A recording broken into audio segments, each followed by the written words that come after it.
Good evening. In the coming months and hopefully years, this show is going to bring you information that is not available to the public, ladies and gentlemen, in any form. We will be a force for education of those who really have trouble understanding what's happening in the world, in our country, in our states, in our cities, and yes, even in our families. But we have to start somewhere, and there are two things that are absolutely required in the coming weeks and months for you to understand what's happening on this show. Because I'm not going to take one single second of precious time to recount my history or how I got to be here or anything else. I'm going to start right off the bat with an education for those who for many years have been living literally in fantasy land. The real world is much different than you have ever perceived it. For years I've been traveling around this country lecturing to the American people with a great faith in my heart that once they understand the real truth of the world, they will wake up, take back their power, and save this great nation. And that really brings us to tonight's subject. Since this is the first show ever of the hour of the time, and the time is our time, this hour, is the hour in which we will decide the future of ourselves, our family, our city, our state, and our nation. The two texts are a book entitled Behold a Pale Horse, written by me, William Cooper. It's 500 pages of the most well-documented, suppressed information that's ever been printed in the history of the world. This book is $24. Postage and handling is included. And you may write to the following address with your check or money order to purchase this book. Send it to Stan Barrington, Barrington, Post Office Box 889, Camp Verde, Arizona. Verde is Spanish for green, spelled V as in Victor, E-R-D-E. The zip code is 86322. That's Stan Barrington, Post Office Box 889, Camp Verde, Arizona, 86322. You can call Stan also at area code 602-567-6109. That's 602-567-6109. The other text for this program is the Constitution of the United States of America and the Articles and Amendment thereof. You are going to get that document tonight on this program. Because without a knowledge of the Constitution of the United States of America, you cannot listen to this show and understand what is being said. You can't understand where we're coming from or what it is that we're trying to do. In fact, without an understanding, a knowledge of the Constitution of the United States of America, you really don't know anything about your own country. For you see, ladies and gentlemen, the United States of America is and resides within only one place, and that place is the Constitution of the United States of America and the Articles and Amendment thereof. There is no other United States of America. You can't find it by picking up a handful of dirt or crossing a border or talking to people or standing within a geographical area. All of the rights, the freedoms, everything that we hold dear about this country, and I mean everything, literally, resides within that document. The United States of America will cease to exist and vanish from the face of the earth if that document is destroyed, if it is changed, if it is burned, if any of those things happen, this country likewise will be changed, burnt, destroyed, shredded. Most Americans have either forgotten that fact or they were never taught that fact to begin with. The Constitution of the United States of America and the articles and amendment thereof are the United States of America. There is no other United States of America. That is why things are happening today that people don't understand.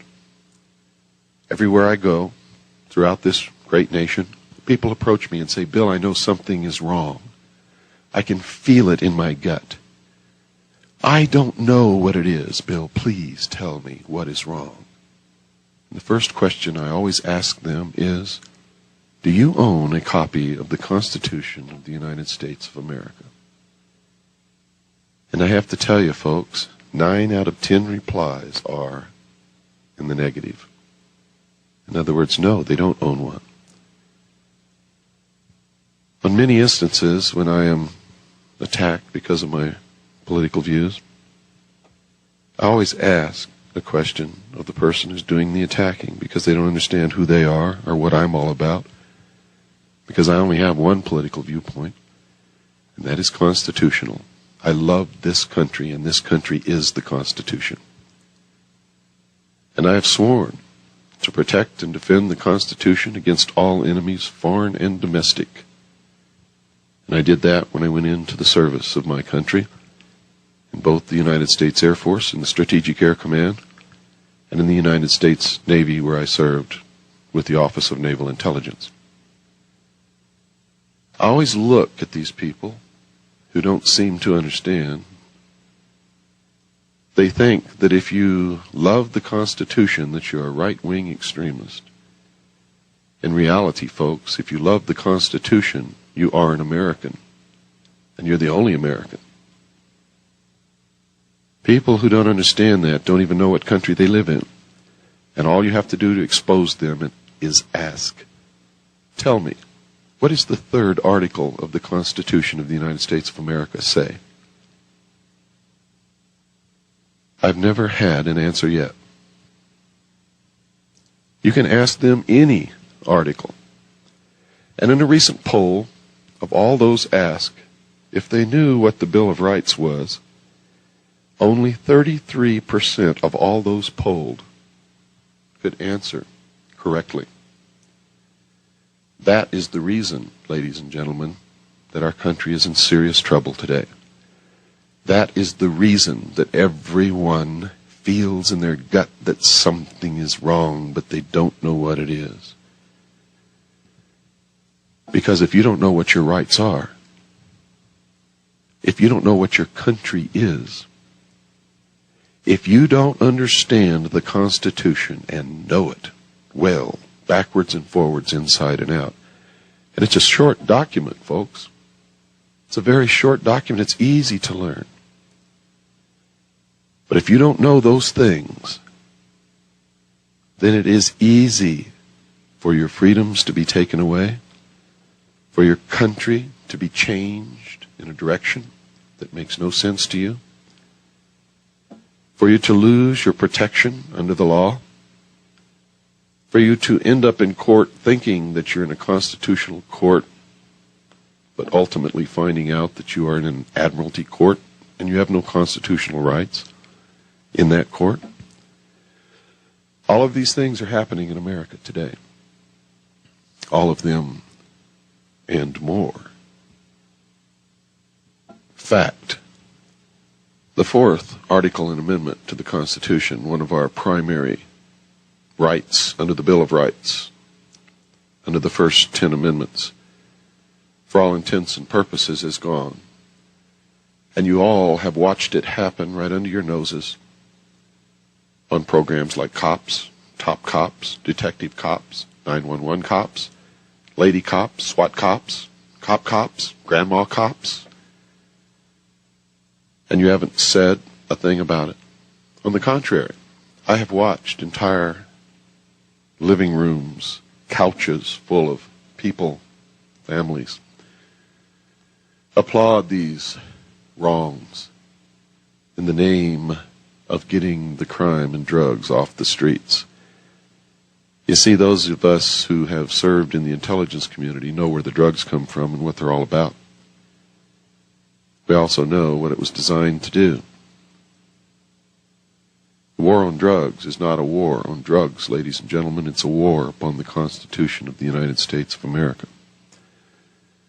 The fourth article and amendment gives us the freedom, the protection, the right to safety and to be secure in our person and in our papers and in our belongings.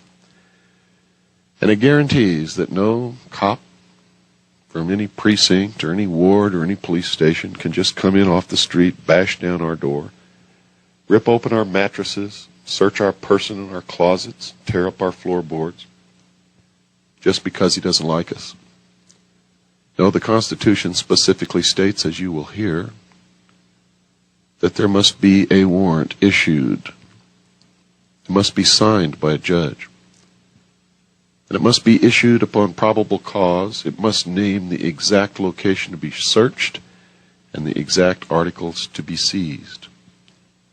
The Constitution also gives us protection against the seizure of our private property, because it states that no property shall be seized without just compensation.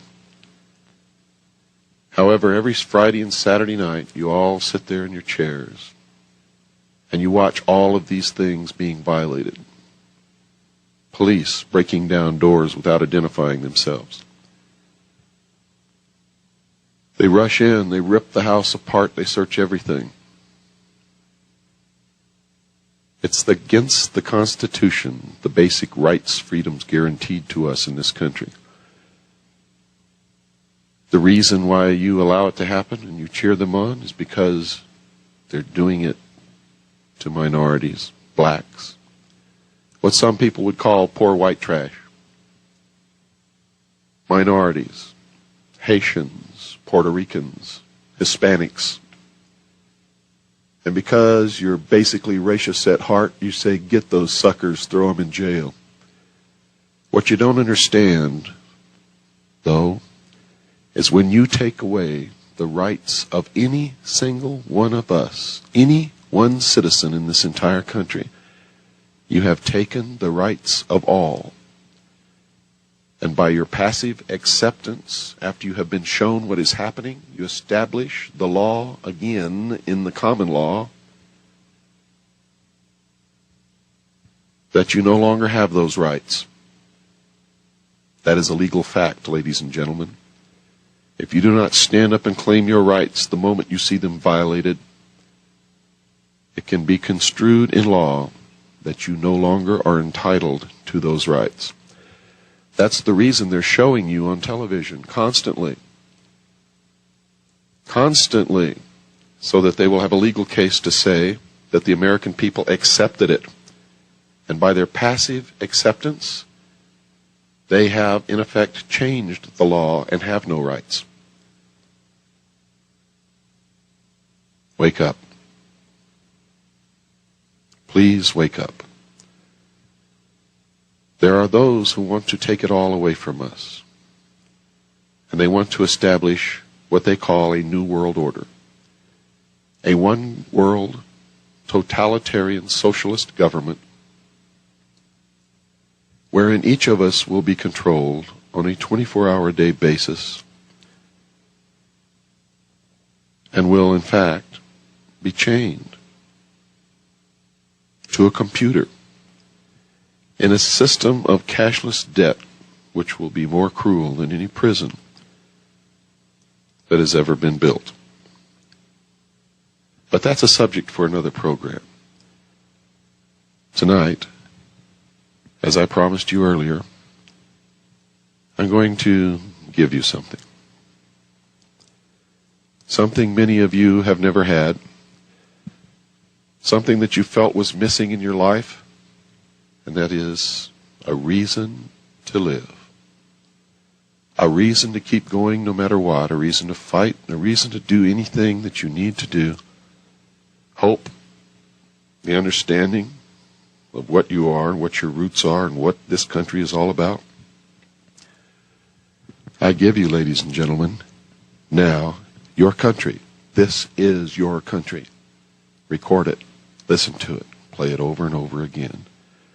Ladies and gentlemen, the living Constitution of the United States of America.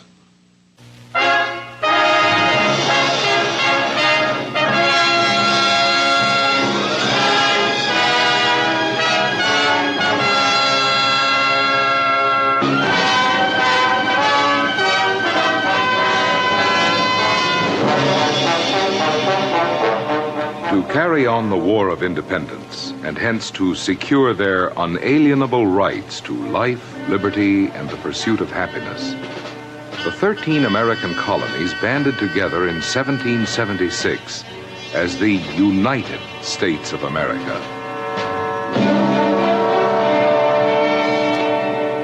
When the war was finally won, the new nation was confronted by many grave responsibilities.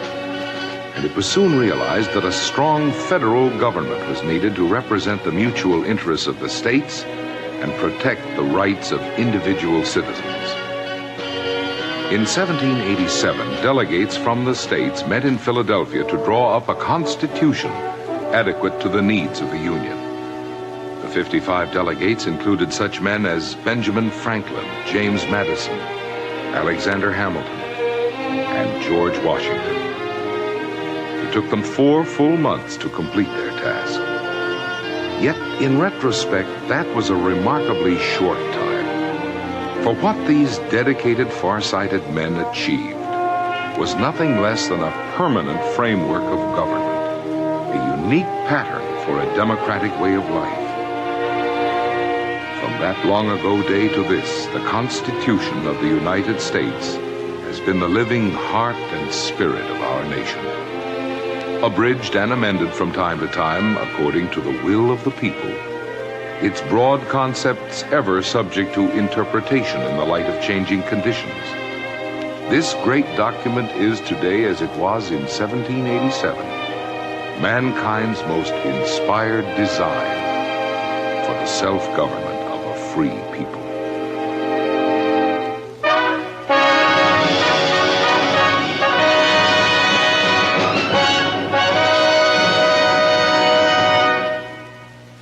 The supreme law of the land, the living Constitution of the United States.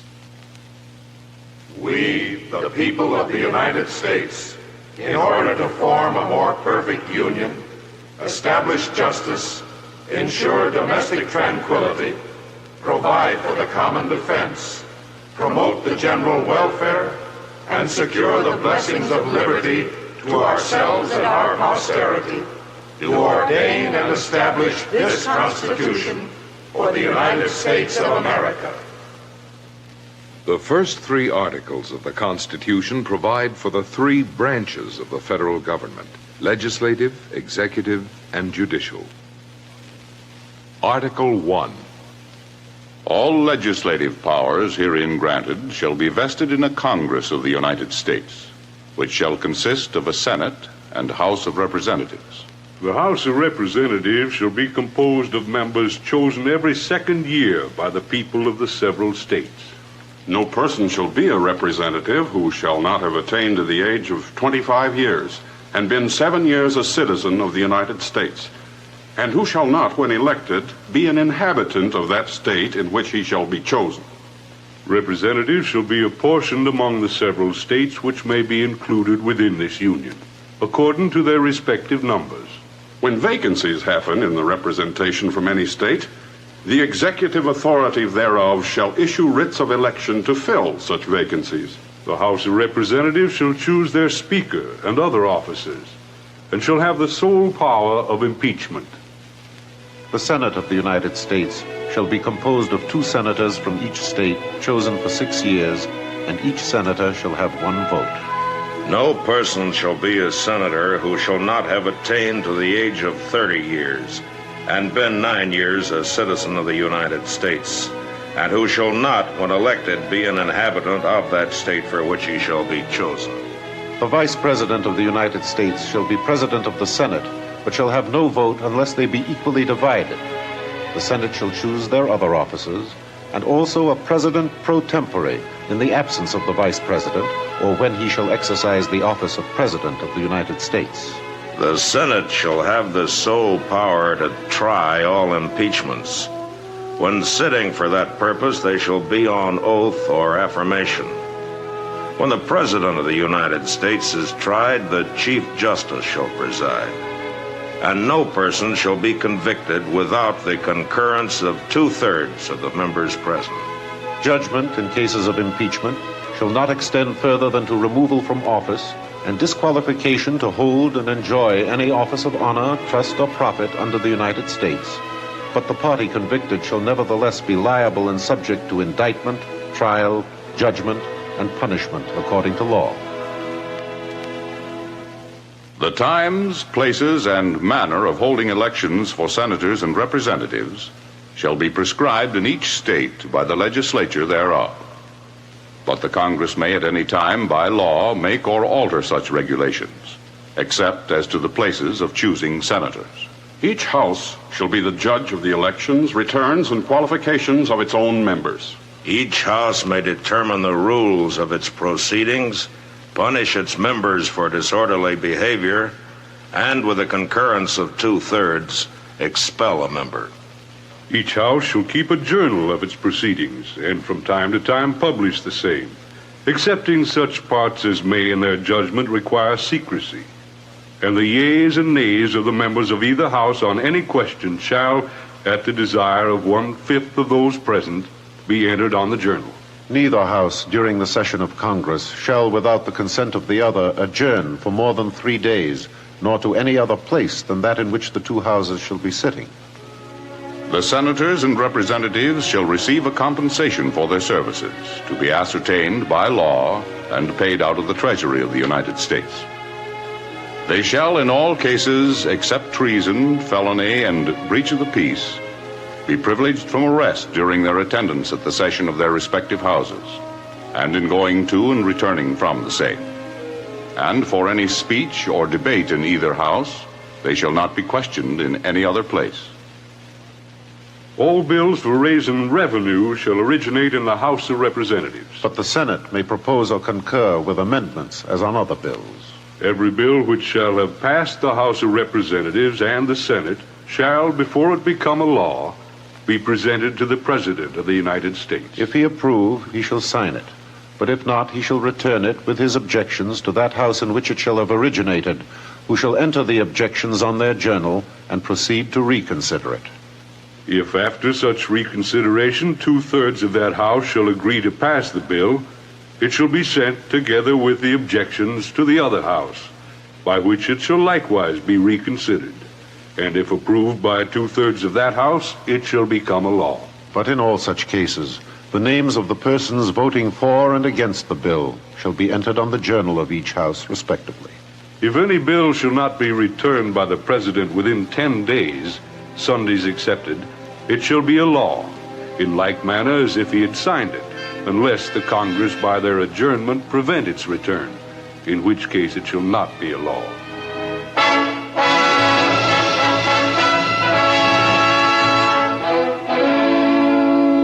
Article 1 of the Constitution concludes with 3 significant sections. The first of these sets forth the powers of Congress and is the basis of most federal legislation. The Congress shall have power to lay and collect taxes, duties, imposts, and excises, To pay the debts and provide for the common defense and general welfare of the United States. But all duties, imposts, and excises shall be uniform throughout the United States. To borrow money on the credit of the United States. To regulate commerce with foreign nations and among the several states and with the Indian tribes. To establish a uniform rule of naturalization and uniform laws on the subject of bankruptcies throughout the United States. To coin money, regulate the value thereof, and of foreign coin, and fix the standards of weights and measures. To provide for the punishment of counterfeiting the securities and current coin of the United States. To establish post offices and post roads.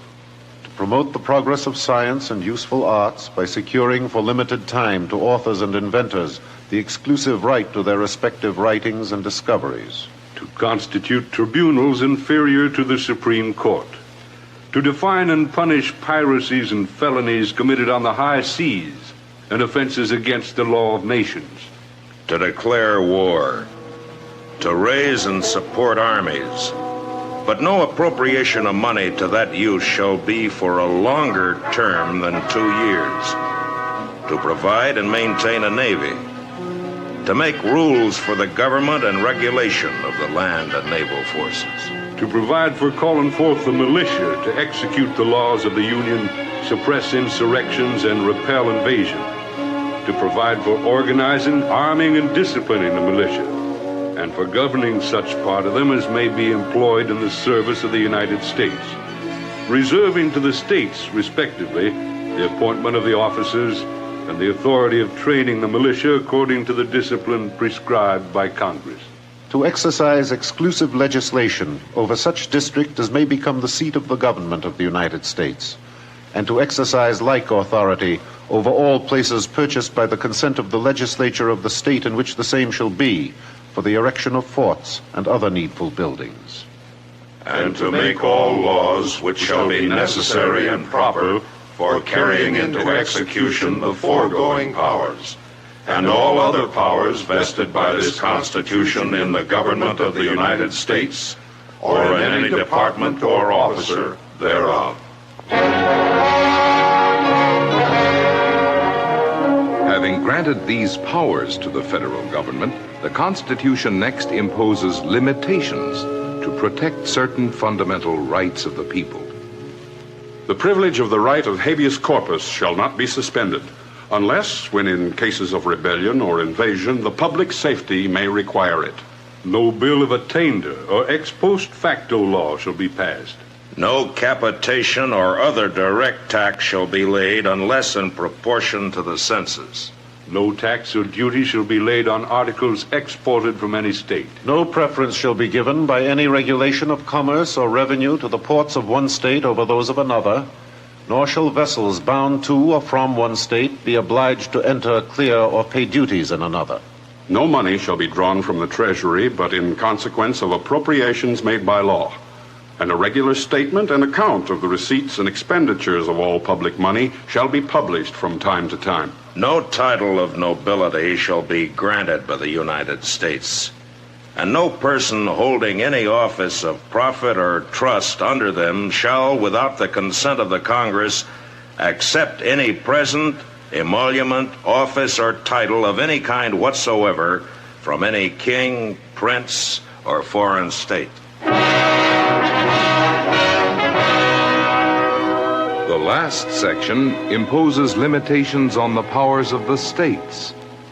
No state shall enter into any treaty, alliance, or confederation, coin money, emit bills of credit, make anything but gold and silver coin a tender in payment of debts, pass any bill of attainder, ex post facto law, or law impairing the obligation of contracts, or grant any title of nobility. No state shall, without the consent of the Congress, lay any imposts or duties on imports or exports, except what may be absolutely necessary for executing its inspection laws. No state shall, without the consent of Congress, lay any duty of tonnage, keep troops or ships of war in time of peace, enter into any agreement or compact with another state, or with a foreign power, or engage in war, unless actually invaded or in such imminent danger as will not admit of delay.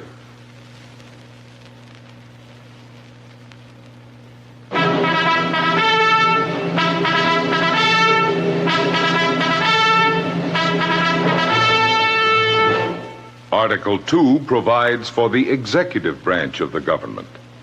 The executive power shall be vested in a President of the United States of America. He shall hold his office during the term of 4 years, together with the Vice President, chosen for the same term. Each state shall appoint a number of electors equal to the whole number of senators and representatives to which the state may be entitled in the Congress. The Congress may determine the time of choosing the electors and the day on which they shall give their votes, which day shall be the same throughout the United States. No person except a natural-born citizen shall be eligible to the office of President. Neither shall any person be eligible to that office who shall not have attained to the age of 35 years and been 14 years a resident within the United States. In case of the removal of the President from office or of his death, resignation, or inability to discharge the powers and duties of the said office, the same shall devolve on the Vice President, and the Congress may by law provide for the case of removal, death, resignation, or inability, both of the President and Vice President. The President shall, at stated times, receive for his services a compensation, which shall neither be increased nor diminished during the period for which he shall have been elected, and he shall not receive within that period any other emolument from the United States or any of them. Before he enter on the execution of his office, he shall take the following oath or affirmation. I do solemnly swear that I will faithfully execute the office of President of the United States and will, to the best of my ability, preserve, protect, and defend the Constitution of the United States.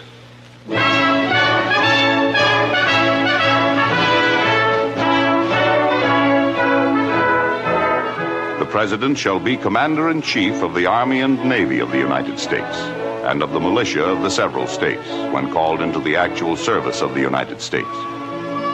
He may require the opinion in writing of the principal officer in each of the executive departments upon any subject relating to the duties of their respective offices. And he shall have power to grant reprieves and pardons for offenses against the United States, except in cases of impeachment. He shall have power by and with the advice and consent of the Senate to make treaties, provided 2/3 of the senators present concur.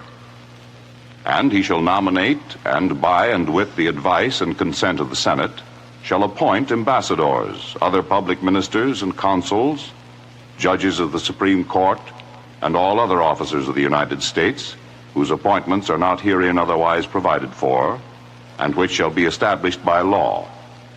But the Congress may by law vest the appointment of such inferior officers as they think proper in the President alone, in the courts of law, or in the heads of departments. The President shall have power to fill all vacancies that may happen during the recess of the Senate by granting commissions which shall expire at the end of their next session. He shall from time to time give to the Congress information of the state of the Union and recommend to their consideration such measures as he shall judge necessary and expedient. He may, on extraordinary occasions, convene both houses, or either of them. He shall receive ambassadors and other public ministers. He shall take care that the laws be faithfully executed, and shall commission all the officers of the United States. The President, Vice President, and all civil officers of the United States shall be removed from office on impeachment for and conviction of treason, bribery, or other high crimes and misdemeanors.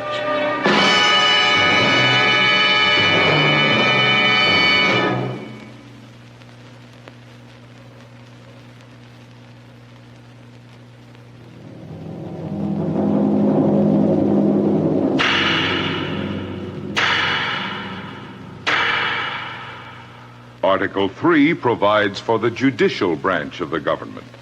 The judicial power of the United States shall be vested in one Supreme Court, and in such inferior courts as the Congress may, from time to time, ordain and establish. The judges, both of the Supreme and Inferior Courts, shall hold their offices during good behavior, and shall at stated times receive for their services a compensation which shall not be diminished during their continuance in office. The judicial power shall extend to all cases in law and equity arising under this Constitution, the laws of the United States, and treaties made or which shall be made under their authority. To all cases affecting ambassadors, other public ministers and consuls, to all cases of admiralty and maritime jurisdiction, to controversies to which the United States shall be a party, To controversies between two or more states, between a state and citizens of another state, between citizens of different states, Between citizens of the same state claiming lands under grants of different states, and between a state or the citizens thereof and foreign states, citizens or subjects. in all cases affecting ambassadors, other public ministers and consuls, and those in which a state shall be a party. The Supreme Court shall have original jurisdiction. In all the other cases before mentioned, the Supreme Court shall have appellate jurisdiction, both as to law and fact, with such exceptions and under such regulations as the Congress shall make. the trial of all crimes, except in cases of impeachment, shall be by jury, and such trial shall be held in the state where the said crime shall have been committed. But when not committed within any state, the trial shall be at such place or places as the Congress may by law have directed. Treason against the United States shall consist only in levying war against them or in adhering to their enemies, giving them aid and comfort. No person shall be convicted of treason unless on the testimony of two witnesses to the same overt act, or on confession in open court. The Congress shall have power to declare the punishment of treason.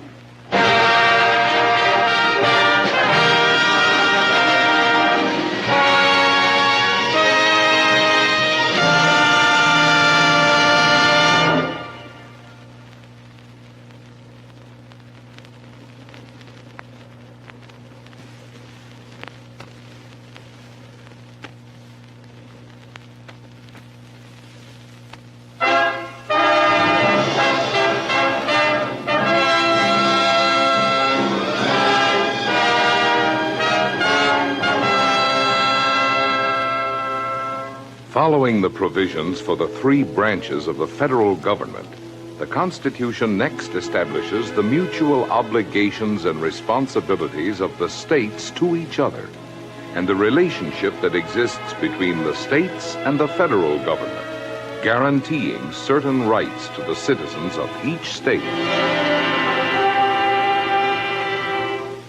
Article 4.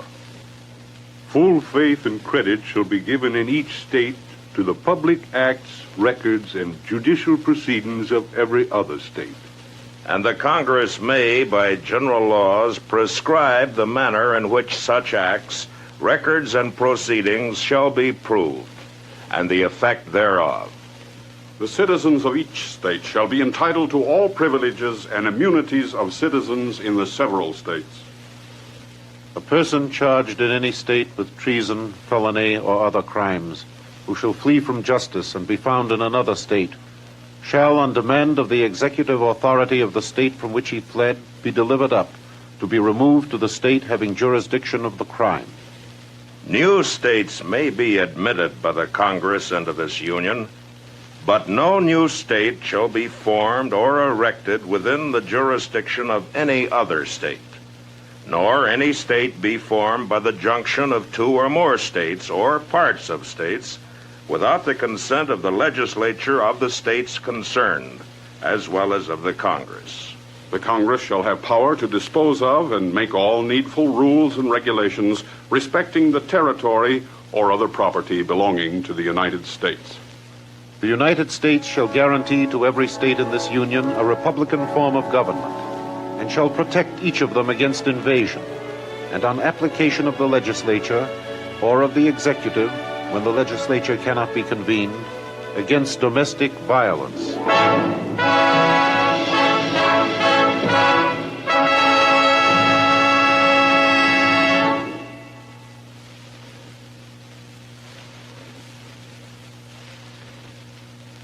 Article 5.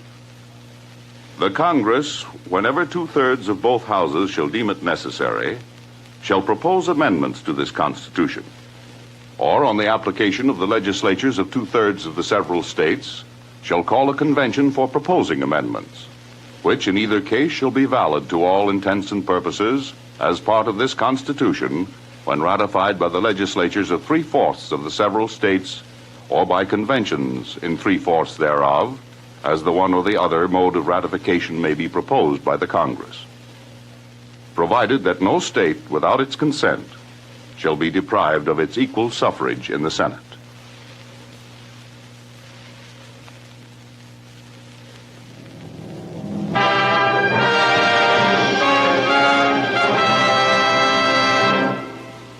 Article 6. This Constitution and the laws of the United States which shall be made in pursuance thereof, and all treaties made or which shall be made under the authority of the United States, shall be the supreme law of the land. And the judges in every state shall be bound thereby, anything in the Constitution or laws of any state to the contrary notwithstanding. The senators and representatives before mentioned, and the members of the several state legislatures, And all executive and judicial officers, both of the United States and of the several states, shall be bound by oath or affirmation to support this Constitution. But no religious test shall ever be required as a qualification to any office or public trust under the United States.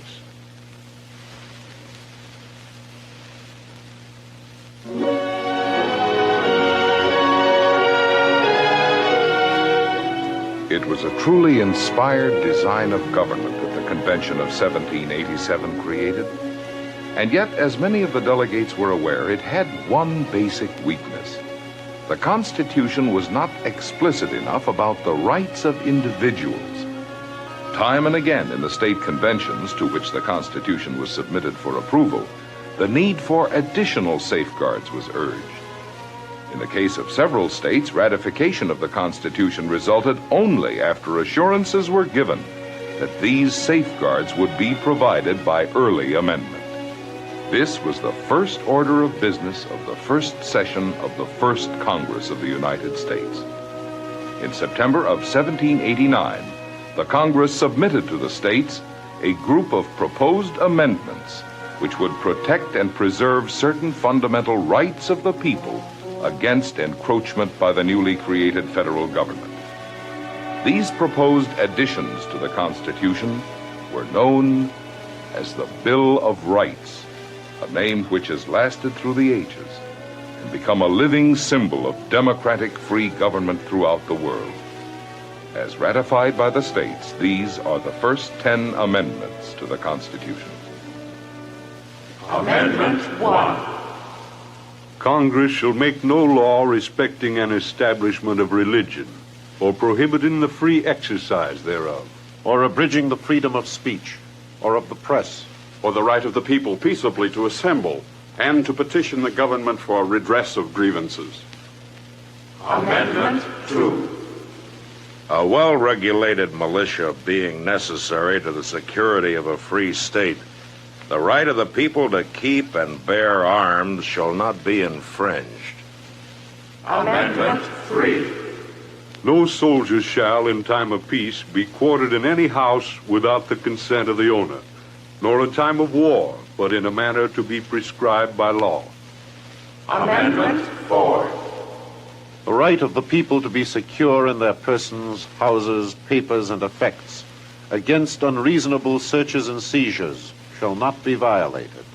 And no warrant shall issue but upon probable cause, supported by oath or affirmation, and particularly describing the place to be searched and the persons or things to be seized. Amendment 5. No person shall be held to answer for a capital or otherwise infamous crime unless on a presentment or indictment of a grand jury, except in cases arising in the land or naval forces or in the militia, when in actual service in time of war and public danger.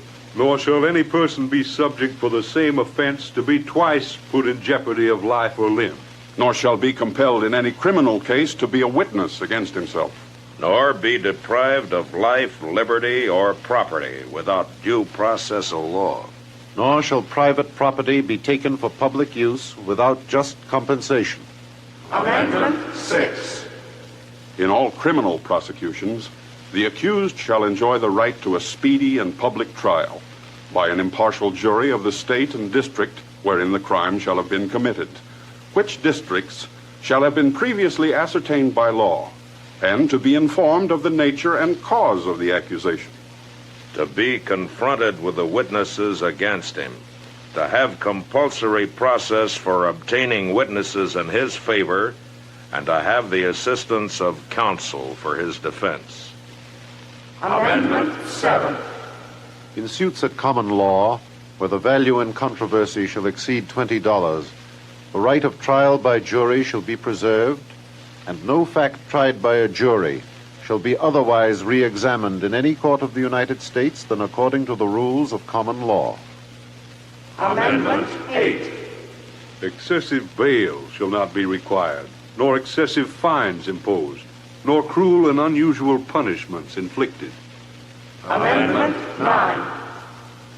The enumeration in the Constitution of certain rights shall not be construed to deny or disparage others retained by the people. Amendment 10. The powers not delegated to the United States by the Constitution, nor prohibited by it to the states, are reserved to the states respectively or to the people.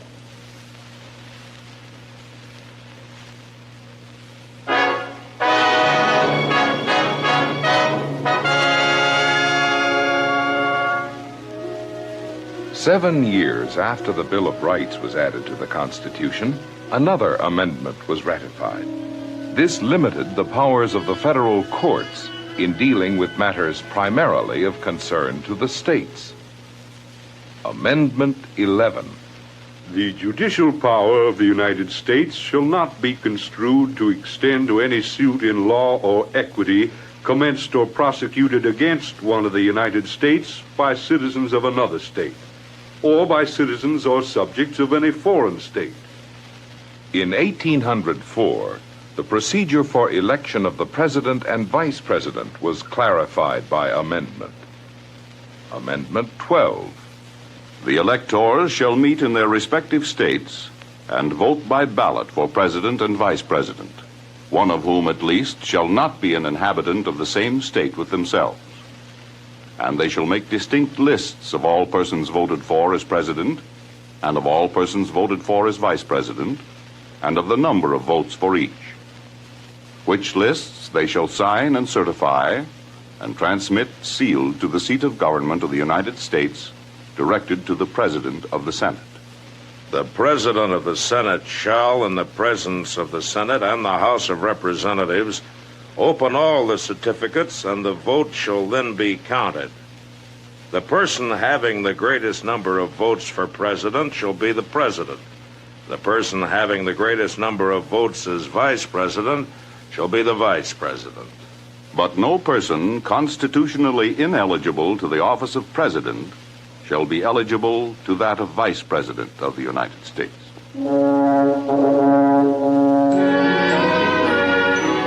Then, for 80 years and one, the Constitution proved reasonably adequate to the needs of the expanding nation. This was a period of great national growth, marked by the admission of 19 new states to the Union, and more than a six-fold increase in the nation's population, from 5 to 32 million people. It was also the period when the Union was rent and torn by the war between the states. In the aftermath of that war came the 3 Reconstruction Amendments. The first of these is Amendment 13. Neither slavery nor involuntary servitude, except as a punishment for crime whereof the party shall have been duly convicted, shall exist within the United States or any place subject to their jurisdiction. Congress shall have power to enforce this article by appropriate legislation.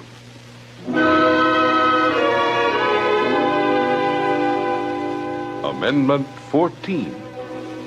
All persons born or naturalized in the United States and subject to the jurisdiction thereof are citizens of the United States and of the state wherein they reside. No state shall make or enforce any law which shall abridge the privileges or immunities of citizens of the United States, nor shall any state deprive any person of life, liberty, or property without due process of law, nor deny to any person within its jurisdiction the equal protection of the laws.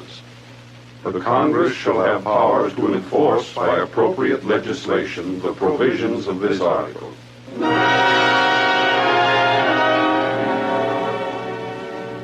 Amendment 15. The right of citizens of the United States to vote shall not be denied or abridged by the United States or any state on account of race, color, or previous condition of servitude. The Congress shall have power to enforce this article by appropriate legislation.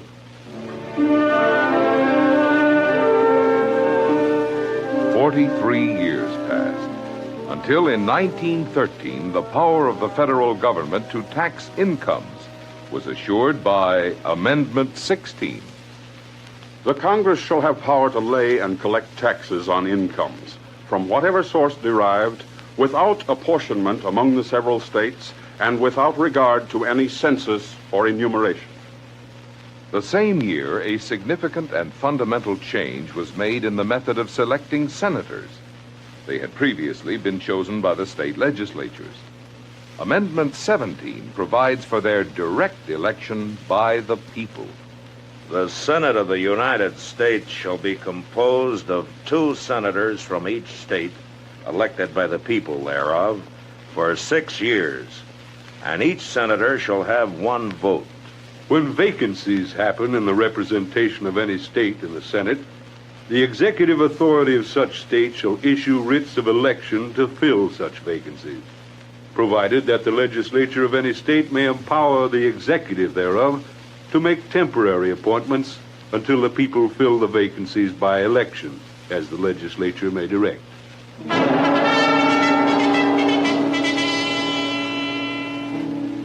The problems and pressures of World War I changed the thinking of people everywhere.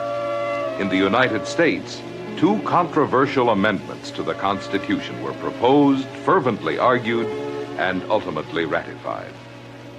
Amendment 18, which prohibited the manufacture and sale of intoxicating liquors, was subsequently repealed.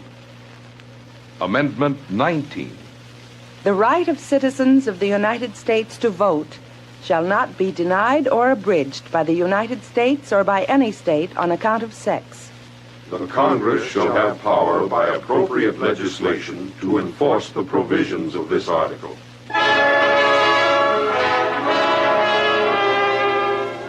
In 1933, the need for 2 more amendments was recognized, and they were enacted by the people. Amendment 20 modernizes certain of the Constitution's original provisions to bring them in line with the realities and requirements of the 20th century, and thus provide for a more efficient functioning of the federal government. The terms of the President and Vice President shall end at noon on the 20th day of January, and the terms of senators and representatives at noon on the 3rd day of January. The Congress shall assemble at least once in every year, And such meeting shall begin at noon on the 3rd day of January, unless they shall by law appoint a different day. If at the time fixed for the beginning of the term of the President-elect shall have died, the Vice President-elect shall become President. If a President shall not have been chosen before the time fixed for the beginning of his term, or if the President-elect shall have failed to qualify, then the Vice President-elect shall act as President until the President shall have qualified. and the Congress may by law provide for the case wherein neither a President-elect nor a Vice President-elect shall have qualified, declaring who shall then act as President, or the manner in which one who is to act shall be elected. And such person shall act accordingly until a president or a vice president shall have qualified. Then, for the first and only time in history, an amendment to the Constitution was nullified by subsequent amendment. The 18th Amendment and the so-called Volstead Act, which had established national prohibition, were repealed by Amendment 21. But at the same time, the people extended to the states complete authority to restrict at their option the sale of alcoholic beverages. Amendment 21. The transportation or importation into any state, territory, or possession of the United States for delivery or use therein of intoxicating liquors in violation of the laws thereof is hereby prohibited. In 1951, following Franklin Roosevelt's precedent-shattering four-time election as president, the 22nd Amendment to the Constitution was passed. No person shall be elected to the office of the president more than twice, and no person who has held the office of president or acted as president for more than 2 years of a term to which some other person was elected president shall be elected to the office of the president more than once.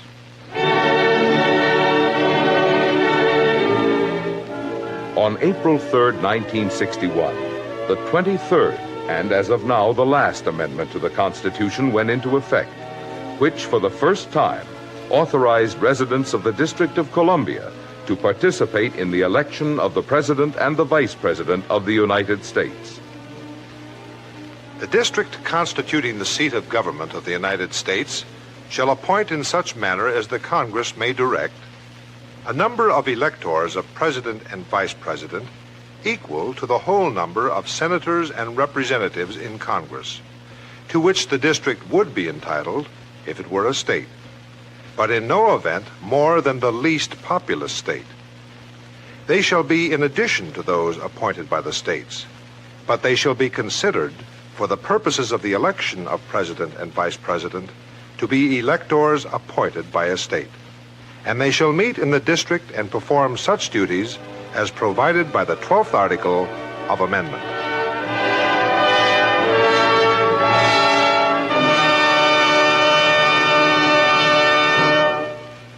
The living Constitution of the United States, supreme law of our land.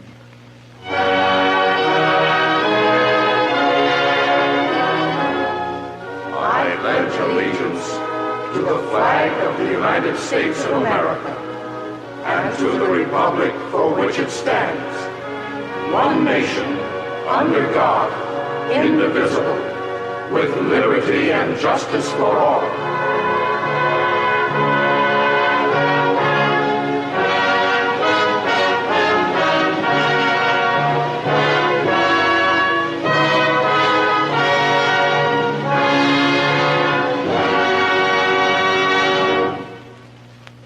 Thank you, ladies and gentlemen, for being my very special guests on this occasion of the very first broadcast of the Hour of the Time. I am your host, William Cooper. We will broadcast this show every Monday, Tuesday, and Wednesday night from 9 until 10 p.m. Central Time by satellite on SpaceNet 2, Channel 7, 7.5 audio.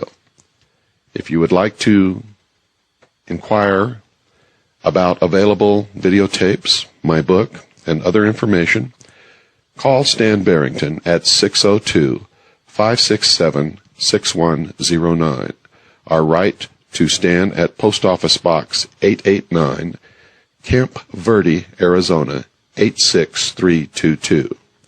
Good night, and God bless you all.